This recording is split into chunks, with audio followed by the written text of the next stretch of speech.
আজকে আমরা তোমাদের রিটেনের দুইটা গুরুত্বপূর্ণ টপিক কম্পোজিশন এবং রিপোর্ট রাইটিং কিভাবে লিখবা সেই বিষয় নিয়ে আজকে আমরা আলোচনা করব।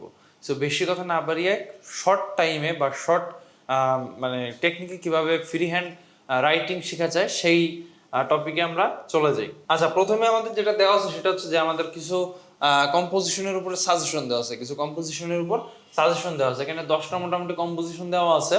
আগেই বলি সাজেশন কিন্তু সময়ের সাথে সাথে পরিবর্তন হয়। সো আমি একটা দিয়ে দিছি যে এটা সবচেয়ে গুরুত্বপূর্ণ, এর বাইরেও অনেক কম্পোজিশন আসতে পারে, সেগুলো কাইন্ডলি একটু দেখে যাবা। এবং আমি মূলত আজকে জোর দিব হচ্ছে কিভাবে তোমরা আসলে কম্পোজিশন লিখবা। সো আমরা এখানে দেখো সাজেশনে কি কি আছে, প্যাট্রিয়টিজম, তারপরে হচ্ছে রিভার্স ইন বাংলাদেশ, তারপরে হচ্ছে students and social service, wonders of modern science, aim in life, your childhood memories, your visit to historical place, drug addiction, population problem of Bangladesh, তারপর হচ্ছে আনএমপ্লয়মেন্ট প্রবলেম অফ বাংলাদেশ।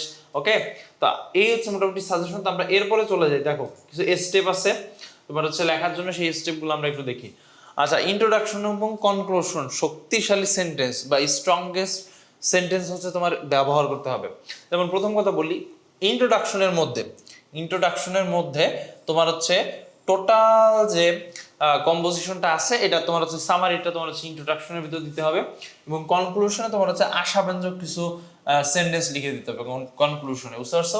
ওকে, এরপরে দেখো, এবং কমপক্ষে একটা কম্পোজিশনের ভিতরে 5 থেকে 6টা প্যারাগ্রাফ লাগবে। একটা কম্পোজিশনের ভিতরে কয়টা প্যারাগ্রাফ লাগবে?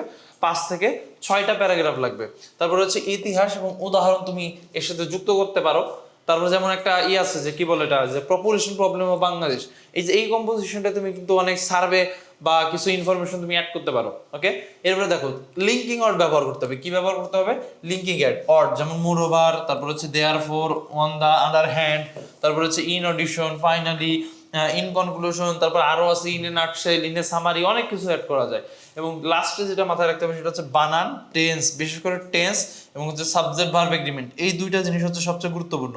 টেন্স এবং সাবজেক্ট ভার্ব এগ্রিমেন্ট ভালোভাবে চেক করতে হবে। এর জন্য কি করতে হবে? আমাদের টেন্স এবং সাবজেক্ট ভার্ব এগ্রিমেন্টের উপর কয়েকটা ক্লাস আছে, সেই ক্লাসগুলো দেখে নিতে হবে। ওকে, দেখো এখানে আন্ডারস্ট্যান্ডিং, আমার স্টেপ 2 কি বলতেছে? আমার স্টেপ 2 তে বলতেছে হচ্ছে টপিকটা কি সেটা আগে আমার বুঝতে হবে। টপিকটা কি সেটা কি করতে হবে? আমার বুঝতে হবে। যেমন আমি একটা স্যাম্পল হিসেবে বললাম, প্যাট্রিয়টিজমটাকে নিলাম। প্যাট্রিয়টিজম মানে কি? প্যাট্রিয়টিজম মানে হচ্ছে দেশপ্রেম। প্যাট্রিয়টিজম মানে কি? প্যাট্রিয়টিজম হচ্ছে দেশপ্রেম। ওকে, তাহলে এখানে তুমি যে কয়টা জিনিস দেখাতে পারো এটা কিন্তু স্যাম্পল, তুমি কিন্তু অন্য কিছু দেখাইতে পারো। যেমন দেশপ্রেম কি, এটা তুমি ইন্ট্রোডাকশনে বর্ণনা করলা, কেন এটা গুরুত্বপূর্ণ এটা তুমি একটা প্যারায় দেখালা। সেকেন্ড প্যারায় ইতিহাসে দেশপ্রেমিকদের অবদান, এটা ধরো যে একটা প্যারায় তুমি লিখলা। এরপর হচ্ছে আরেকটা প্যারা হচ্ছে দেশপ্রেমের ভূমিকা, মানে আমার আজকের প্রেক্ষাপটে দেশপ্রেমের ভূমিকা কি, তুমি ধরো যে কি বলে জুলাই রেভলিউশন নিয়ে একটু আনতে পারো এখানে, বা এক ধরে মুক্তিযুদ্ধ আনতে পারো। যদিও আজকের প্রেক্ষাপট বলতে গেলে তোমার জুলাইটাই আগে আসবে। ওকে, আর এটা হচ্ছে ইতিহাসে দেশপ্রেমিকদের অবদানের ক্ষেত্রে তুমি 1971-কে আনতে পারো। এরকম, বুঝতে পারছো? আচ্ছা, এরপর দেখো একজন শিক্ষার্থী বা নাগরিক কিভাবে দেশপ্রেম প্রকাশ করতে পারে সেটা তুমি একটা ইস্যু যে লিখতে পারো, এবং লাস্টে যে হচ্ছে তুমি কনক্লুশন দিতে পারো। ক্লিয়ার? ওকে, এরকম একটা তোমার হচ্ছে কম্পোজিশনকে 5 থেকে 6টা ভাগে ভাগ করে তুমি টোটাল কম্পোজিশনটা লিখতে পারো। ওকে, এরপরে দেখো মেক আউটলাইন। এখানে আমরা মোটামুটি একটা উদাহরণ দেওয়া আছে। দেখো প্রথমে যে টাইটেল প্যাট্রিয়টিজমের টাইটেলটা দিবা, এবং এটা দেবা হচ্ছে তোমার পেজের মাঝ বরাবর। কোথায় দিবা? পেজের মাঝ বরাবর। এবং এটা অনেকে অনেক সময় আসছে যে ডিজাইন করে, বিশেষ করে মেয়েরা দেখা যাচ্ছে যে এইখানে একটা ফুলের ছবি আঁকবে, হ্যাঁ, তারপরে এইখানে একটা ফুলের ছবি আঁকবে, তারপরে নিচে একটা দাগ দিবে, প্রথমে তো একটা টান দিবে, এরপরে আর এক কালার পিঙ্ক কালার দিয়ে একটা টান দিবে লাস্টে। এবং কি করে দেখো তোমাকে দেখায়, প্যাট্রিয়টিজম, এখানে দেখো যে এখানে একটা দাগ দিছে, ঠিক আছে? এখানে দাগ দেওয়ার পরে ধরো যে পিঙ্ক কালার দিয়ে আর একটা দাগ দিবে। এই পিঙ্ক কালার দিয়ে দাগ দিয়ে আবার শেষ নাই, এই ভিতরে আবার দেখা যাচ্ছে লাল কালার দিয়ে খাসকাটা খাসকাটা খাসকাটা খাসকাটা খাসকাটা খাসকাটা খাসকাটা এই ইত্যাদি দিতে থাকবে। আবার দেখবা যে একবার দিয়ে থামে না, আবার এই যে এইখান দিয়ে আবার একটু বক্সটাকে পূর্ণ করতে চাই। হ্যাঁ, এত কিছু করা যাবে না, জাস্ট এক টান দিয়ে লিখে ফেলবা। এবং টাইটেলটা দেওয়ার ক্ষেত্রে মাথায় রাখবা, যদি একাধিক অর্ডার হয় তাহলে প্রিপোজিশন বাদে সবগুলো আছে ক্যাপিটাল লেটারে দিতে হবে। সবগুলো কি লেটারে দিতে হবে? ক্যাপিটাল লেটারে দিতে হবে। এবং এক টান দিয়ে তুমি হচ্ছে প্যাট্রিয়টিজমের নিচে এক টান দিবা। এবং আরো একটা মজার ব্যাপার বলি, তোমার টান না দিয়ে হচ্ছে সবচাইতে ভালো। তুমি যেমন তুমি যদি বললি তোমার হচ্ছে কি বললে যে নিউজ পেপারের হেডলাইন যদি তুমি দেখো, দেখবা যে ওর নিচে কিন্তু কোনো আন্ডারলাইন করা থাকে না।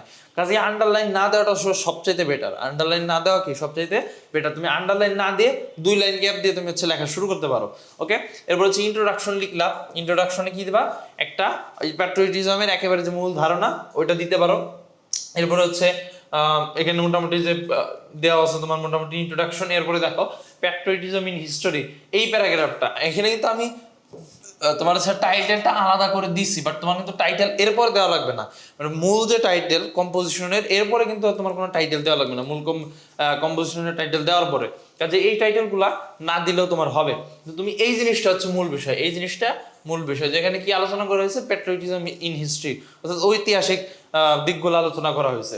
এরপরে যেমন দেখতে পারো তুমি প্যাট্রিয়টিজম ইন নেশন বিল্ডিং, এখানেও কিন্তু তোমার এখানে এই যে টাইটেলটা দেওয়া আছে এটা কিন্তু দেওয়া লাগবে না, আমি তো জাস্ট বোঝানোর জন্য দিছি। তারপরে তুমি যেভাবে এটা আলোচনা করলা, তারপর হচ্ছে প্যাট্রিয়টিজম ইন ন্যাশনাল বিল্ডিং, তারপর হচ্ছে ফলস ভার্সেস ট্রু প্যাট্রিয়টিজম, এটাও তুমি আলোচনা করতে পারো। হ্যাঁ, সত্য এবং মিথ্যা দেশপ্রেম। তারপর হচ্ছে duties of students and citizens, মানে কিভাবে দেশপ্রেম তারা প্রকাশ করবে একটা স্টুডেন্ট বা সিটিজেন, সেটা তুমি এখানে আলোচনা করলাম। এবং লাস্টে যে কনক্লুশন, এই কনক্লুশনে অবশ্যই তোমার একটা কিছু আশাব্যঞ্জক লাইন দিতে হবে। তোমার কি দিতে হবে এখানে, আশাব্যঞ্জক লাইন দিতে হবে, বুঝতে পারছো? ওকে, এবং কম্পোজিশন আসলে কয় পেজ লিখবো? দেখো কম্পোজিশন তুমি মোটামুটি 7-8 পেজ লিখলেও হয়। অনেকে আছে যে 5-6 পেজে লেখে, মোটামুটি 6 থেকে 7, এর বেশি যাওয়ার দরকার নাই। তো এই মোটামুটি লিখলে কম্পোজিশন একটা ভালো নাম্বার পাওয়া। ওকে, এরপরে আমরা চলে যাচ্ছি রিপোর্ট রাইটিং এ। এরপরে আমরা সরাসরি রিপোর্ট রাইটিং এ চলে যাই।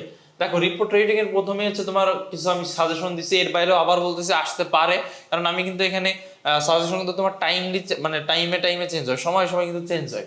সো এখানে আমি কিন্তু একটা দিছি, এর বাইরেও অনেক কিছু আছে, সো টাইম অনুসারে ওটা ফলো করার ট্রাই করবা। যেমন দেখো প্রথমে দেওয়া আছে যে এ report on impact of Facebook on your young generation, এটা একটু দেখলা। তারপর হচ্ছে about the prize giving ceremony of your college, তারপর হচ্ছে on a massive fire on garment factory, এটা খুবই গুরুত্বপূর্ণ। অন ফুড অ্যাডাল্ট্রেশন, এটাও গুরুত্বপূর্ণ। অন রোড অ্যাক্সিডেন্ট, এটাও গুরুত্বপূর্ণ। On the celebration of different days, এটাও গুরুত্বপূর্ণ। তারপরে প্রাইস হাইক, এটা 1 স্টার বলা যায়। তারপর হচ্ছে on the consequence of drug addiction, এটাও গুরুত্বপূর্ণ অনেক। তারপর হচ্ছে on the causes of failure in English, এটা মোটামুটি একবার দেখে যাও। আর অন দ্য ভিজিট অফ 21শে বই মেলা, এটা একবার দেখতে পারো। ওকে, এরপরে আমরা দেখো মূল যে জিনিসটা আমরা কিভাবে আসলে লিখবো ওই জিনিসটা চলে যাই। দেখো প্রথমে হচ্ছে ফার্স্ট পারসন অ্যাভয়েড করতে হবে। ফার্স্ট পারসন কি করতে হবে, অ্যাভয়েড করতে হবে, অর্থাৎ আই উই এগুলো লেখা যাবে না। কি লেখা যাবে না, আই এবং উই এটা ইউজ করা যাবে না, কারণ রিপোর্ট মূলত কি হয়, থার্ড পারসন নিয়ে লেখা হয়। আমি থার্ড পারসনের হয়ে বর্ণনা করতেছি, বুঝতে পারছো? ওকে, এরপরে দেখো এবং 2টা প্যারাগ্রাফের ভিতরে এই রিপোর্টটা লিখতে হবে। একটা হচ্ছে ইন্ট্রোডাকশন, একটা প্যারা, ইন্ট্রোডাকশন কি একটা প্যারা, মেইন কন্টেন্ট এবং কনক্লুশন এই 2টা মিলে হচ্ছে আরেকটা প্যারা, বুঝতে পারছো? ইন্ট্রোডাকশন একটা প্যারা, মেইন কন্টেন্ট এবং কনক্লুশন কি আরেকটা প্যারা। এরপরে দেখো সবসময় রিপোর্ট কোন টেন্সে হতে হবে, পাস্ট টেন্সে, কারণ আমি কি অতীতের ঘটনা বর্ণনা করতেছি। এবং প্যাসিভ ভয়েস মাঝে মধ্যে ব্যবহার করতে হবে। কি ব্যবহার করতে হবে, প্যাসিভ ভয়েস ব্যবহার করতে হবে। যেমন the event was celebrated by the student, the event was celebrated by the students. Event কি একা একা সেলিব্রেট হতে পারে না, ওকে সেলিব্রেশন করা হয়, এজন্য কি করা হয়েছে, দেখো প্যাসিভ করা হয়েছে। বিভার প্লাস ভি3, আমরা কি জানি বিভার প্লাস ভি3 থাকা মানে কি প্যাসিভ। দেখো ওয়াজ বিভার সেলিব্রেটেড ভি3, তার মানে এটা কি প্যাসিভ। ওকে, এরপরে দেখো ইনডাইরেক্ট স্পিচ ইউজ করতে বলা হয়েছে। আচ্ছা, আমরা যে ন্যারেশন করি আসলে কেন করি, ন্যারেশন করার মূল রিজনটাই হচ্ছে এখানে আমরা অ্যাপ্লাই করব।